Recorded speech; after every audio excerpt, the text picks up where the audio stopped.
Jack's Tracks contest, we do the Bass to Bass with Lisa and Glen contest. Stay tuned. Album reviews, record hauls, and vinyl crates digging at Jack's Tracks Records. Jack's Tracks Records contests. Hello and welcome back to Jack's Tracks contest. Like you saw in that intro, we will be doing the Bass to Bass with Lisa and Glen contest. I absolutely love these guys. They're so cool. Lisa and Glen are some of the nicest people in the vinyl community. They have a channel called Bass to Bass, which I will leave the link below too in the description.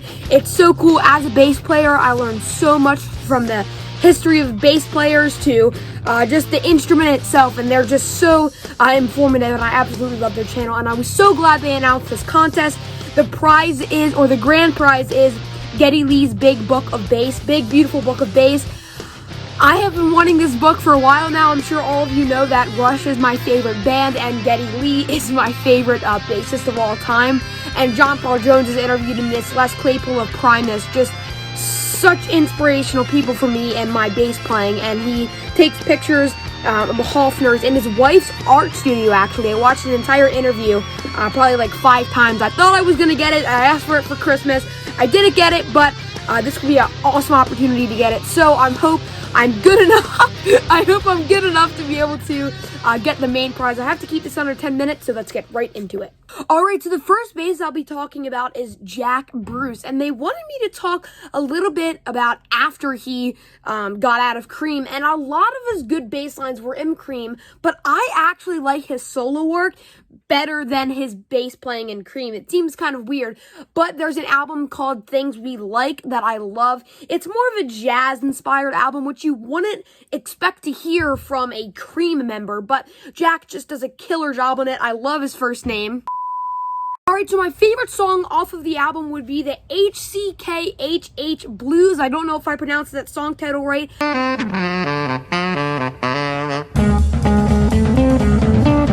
But this was really cool to listen to. It reminded me a lot of this album, and this is one of my favorites in my collection, actually. It's Jazz Sabbath debut album. They only have one album out, and it's basically a cover band of Black Sabbath in a jazz style. It reminded me a lot of the Jack Bruce album.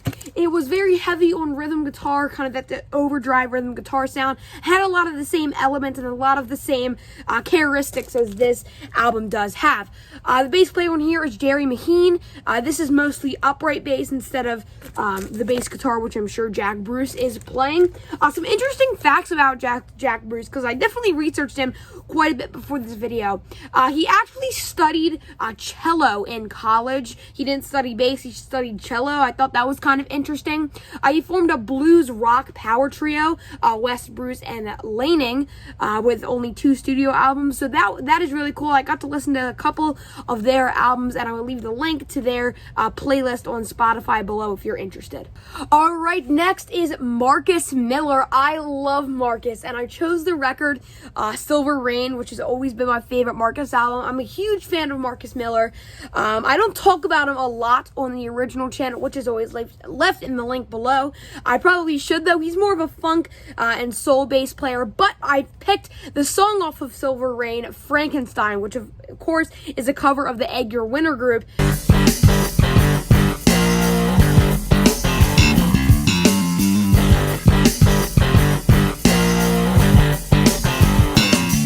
They Only Come Out at Night, and that's what I chose for the album. Kind of unoriginal, but I chose They Only Come Out at Night since this is what Frankenstein is on, and that's the song I chose for Marcus.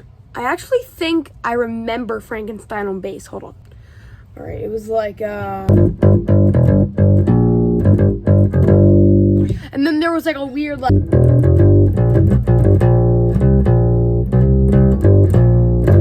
then of course, like the, or whatever that was. Yeah, it's a really cool bass line. I just can't play it. The bass player on here is Dan Hartman, and actually Rick Derringer also plays bass on here, who released this incredible album, All American Boy, which I rated in my top 15 albums. I believe it was like 7 or something. I love this record. Rick Derringer is so talented. Actually, he was the producer for Weird Al Yankovic, which just makes him more likable. Interesting facts, he worked with Miles Davis, which is really cool. I think he also worked with Herbie Hancock, which is equally as cool. He spent 15 years performing as a studio musician, and he was actually a member of the Saturday Night Live band on set, which is so cool. All right, next up is Victor Wooten. I love the album Palmistry. I think that's how you pronounce it, and the song The Lesson. This is one of Victor's more famous songs, and I absolutely love it.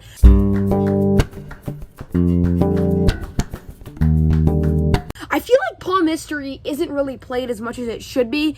His first album's played all the time, and a lot of that, like 2006 to 2008 stuff, is played all the time. But Palmistry, I think I'm pronouncing that right, is my favorite album by Victor. It actually reminds me of the Rush album Counterparts, where Geddy Lee really got experimental with bass lines, especially on the track Leave That Thing Alone.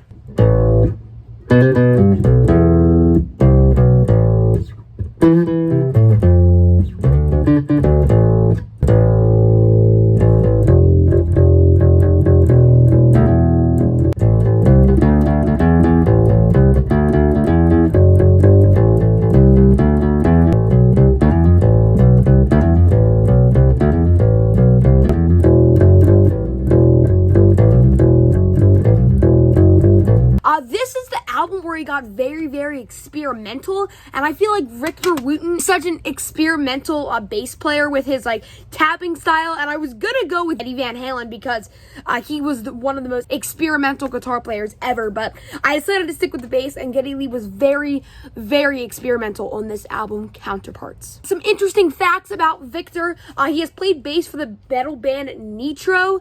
I don't know if I'm saying it might be Nitro or Nitro, but I listened to some of their songs pre-2017 to 2019 when Victor was in the band, and it's really cool. I would really suggest it. He owns Vic's Records, which releases all of his music, which is really cool. He owns his own record label. That, for me, as a vinyl collector, and I'm sure all of you, is definitely interesting that he has his own label. And yeah, he has won 5 Grammy Awards. I thought that would be somewhat relevant since the Grammys were last night as of recording this. All right, moving right along to perhaps my favorite bassist that I will be mentioning on this video, Carol Kaye. This is one of the most underrated bassists in the world, in my opinion. I absolutely love her. No one knows her by name, and she's incredible. You might know her for playing on this record, Beach Boys' Pet Sounds, one of my favorites of all time. She's most famous for playing on Sloop John B. And yeah, this is an incredible album which Carol does play on, but I would prefer her for the song Feeling Alright by Joe Cocker, which has like 8 million views on YouTube or whatever, and I'm sure it's been heard by literally everybody that is living right now. So yeah, I love that song, and Carol does play on it. The album that it kind of reminds me of, or the band, is James Gang, and Dale Peters, who is the bassist for James Gang, kind of has the same style as Carol, and he's also a very underrated bass player, and they kind of share the same similarities. I absolutely love every bass line on this album, most notably Funk 49.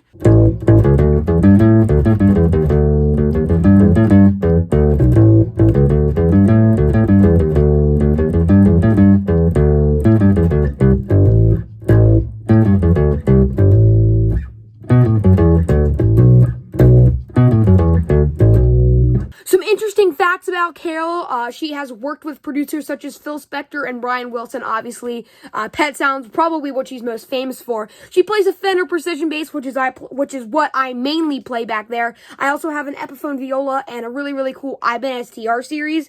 Yeah, so this is a really interesting story. In 1963, when a bass player failed to show up for a session at Capitol Records in Hollywood, she was asked to fill in on the instrument. She quickly discovered she preferred playing bass.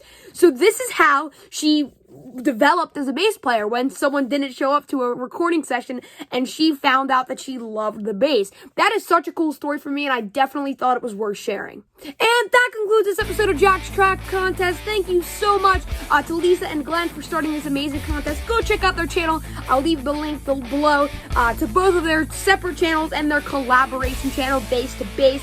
But as always, thank you so much for watching this episode of Jack's Tracks Records Contests.